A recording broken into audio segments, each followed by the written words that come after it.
जब तक सूरज चांद रहेगा। हाँ जब तक सूरज चांद रहेगा। हाँ बाबा तेरा नाम है। हाँ, ये बताओ डुगू, बाबा साहब जी का जन्म कब हुआ? 14 अप्रैल। हाँ 1897। हाँ, ये बताओ बाबा साहब जी ने क्या लिखा था डुगू?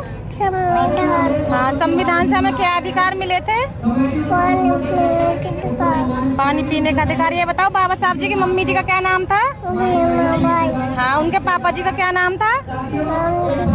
राम जी राव। ये बताओ बाबा साहब जी कहाँ पे रहते हैं? बनोगे डॉक्टर। डॉक्टर बन के क्या करोगे? बालकों की सेवा। बच्चा क्या नाम है इसका?